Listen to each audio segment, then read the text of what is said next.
Selanjutnya, saudara-saudara sekalian, adalah terkait dengan cita hukum nasional.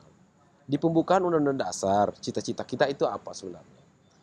Ada beberapa pokok pikiran. Yang pertama adalah negara melindungi segenap bangsa Indonesia dan seluruh tumpah darah Indonesia dengan berdasar atas persatuan. Ingat, kalau kita mau lihat negara melindungi segenap bangsa Indonesia, aspek seperti itu, itulah kemudian makna daripada melindungi segenap bangsa Indonesia itu adalah paling contohnya adalah melindungi aspek kesehatan, aspek terkait dengan physically daripada seseorang itu, daripada masyarakat itu. Untuk itu, saya ingin mengatakan secara seandainya kita paham, seandainya kita ini kemudian masyarakat paham, masyarakat Indonesia bisa kritis, saya ingin mengatakan bahwa tidak boleh orang meninggal di rumah sakit hanya gara-gara tidak mampu beli obat-obatan atau tidak mampu membayar biaya rumah sakit. Saya ulangi, makna daripada negara melindungi segenap bangsa Indonesia, melindungi bukan hanya pada jiwa, bukan hanya pada melindungi dari aspek ekonomi, segalanya dilindungi, terkhusus wabil khusus terkait dengan jiwanya.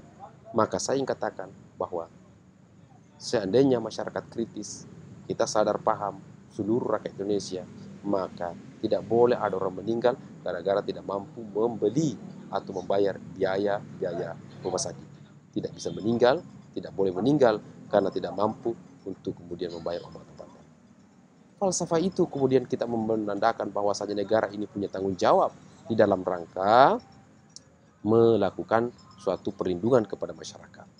Nah, pertanyaan sekarang, di era corona di tahun 2020 ini, jangankan biaya rumah sakit Pak, untuk swab saja masyarakat juga diberikan beban pada skala tertentu untuk kemudian tes dirinya. Nah, inilah kemudian yang terjadi, saudara-saudara sekalian, terkadang terjadi perbedaan antara desain dan besolen, harapannya lain, kemudian kenyataannya lain. Dan untuk itu penting untuk kita paham. Dan yang selanjutnya bahwa ada kalimat melindungi segenap bangsa Indonesia dan seluruh tahun dengan berdasarkan. Ada satu juga yang belum sempat saya masukkan adalah terkait dengan mencerdaskan kehidupan bangsa. Ada makna dari aspek itu kan aspek pendidikan. Saya katakan bahwa sebenarnya tidak boleh orang putus sekolah atau tidak boleh orang tidak sekolah hanya gara-gara dia tidak mampu membayar biaya SPP atau membayar biaya sekolahnya. Karena itu merupakan tanggung jawab negara dalam rangka menyediakan layanan-layanan sekolah, baik sifatnya formal maupun informal. Kita bersyukur karena ada Yayasan Indonesia Timur ini menyediakan Anda tempat untuk kemudian bisa murah, walaupun tempatnya sederhana tapi murah. Kemudian juga SDM, dosen pengajar juga alhamdulillah sudah beberapa yang memiliki kualifikasi doktor, dan juga bahkan ada yang digratiskan. Ya, tentu yang digratiskan hari ini kan pasti senyum-senyum lah, ya cocok nih Pak. Bapak tawari ini, nah tahu sekali perasaanku ini. Saya menyatakan ini namanya gratis Pak. Kemudian adalah negara hendak mewujudkan keadilan sosial bagi seluruh rakyat Indonesia. Equality before the law. Pada prinsipnya bahwa negara itu menginginkan bahwa ada kesamaan kita di depan hukum. Baik orang besar, orang kecil, dan sebagainya, baik profesi apapun, pengacara, jaksa, hakim, presiden, sampai kemudian petani, nelayan, itu semua kita sama di depan hukum. Itu. Nah terus kemudian apalagi negara yang berkedaulatan rakyat berdasarkan atas kerakyatan yang bermusyawarah pada rakyat. Artinya bahwa kedaulatan rakyat itu berdasarkan atas kerakyatan yang berpermusyawaratan. Jadi saudara-saudara sekalian, saya ingin mengatakan bahwa sistem kedaulatan rakyat sebenarnya gini.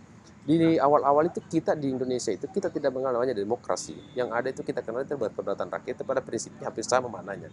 Tapi dari akhir di Amendement keempat kalau tidak salah itu sudah dimasukkan kata-kata demokrasi.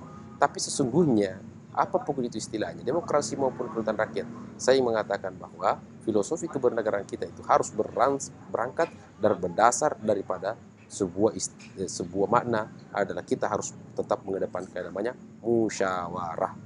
Pertanyaannya, apakah pemilihan langsung itu ada musyawarah? Apakah pemilihan langsung itu mengedepankan yang namanya kesamaan persepsi? Nah ini juga tentu saya mengatakan bahwa lebih awal lagi bahwa kita harus kembali kepada sistem musyawarah. Kita serahkan kepada DPR untuk memilih Gitu. Tidak perlu kita direpotkan untuk itu. Kalau dia yang salah, mereka juga yang salah. Gitu. Kita hanya tinggal mengontrolnya. Cara mengontrolnya bagaimana? Ya kalau memang dia tidak mampu mewujudkan amanah-amanah rakyat di periode ini, maka periode depan, kalau dia lagi caleg, jangan dipilih. Pilih lagi yang lain. Kira-kira seperti itu. Cara kontrol kita kan kita tidak bisa dihukum. Janji-janji kan belum ada aturan untuk kemudian mencoba untuk menyalahkan janji-janji itu. Yang terakhir adalah negara berdasarkan ketuhanan yang Maha Esa menurut dasar kemanusiaan yang ada beradab. Saudara-saudara sekalian, saya sebenarnya agak takut menyampaikan karena saya pasti mengupload ini ke media sosial. Tapi siapapun yang mendengarkan, saya ingin mengatakan ini konsumsi untuk kuliah. Saya mengatakan bahwa berdasarkan ketuhanan yang Maha Esa, kalau kita mau press, saya ingin mengatakan bahwa negara Indonesia itu negara yang berketuhanan yang Maha Esa. Sila kedua, kemanusiaan yang ada beradab diajarkan dalam ketuhanan. Sila ketiga, persatuan Indonesia diajarkan dalam ketuhanan yang Maha Esa. Sila keempat, kerakyatan diajarkan di dalam ketuhanan, ajaran Tuhan. Sila kelima, keadilan sosial diajarkan dalam keajaran Tuhan. Agama apapun tidak ada yang bertentangan dengan nilai kemanusiaan yang ada beradab. Agama pun yang diakui Indonesia tidak ada yang bertentangan dengan persatuan. Agama apapun tidak ada yang bertentangan dengan kerakyatan, demokrasi, syawarah. Agama apapun tidak ada yang bertentangan dengan keadilan sosial. Dan untuk itu saya mengatakan bahwa sekiranya ini sila, 5 sila yang dipres, maka saya yakin terlahir satu sila, yakni adalah ketuhanan yang Maha Esa yang mengajari semua, memayungi semua sila-sila keempat di bawahnya. Sekian dan billahi taufiq wal hidayah. Assalamualaikum warahmatullahi wabarakatuh.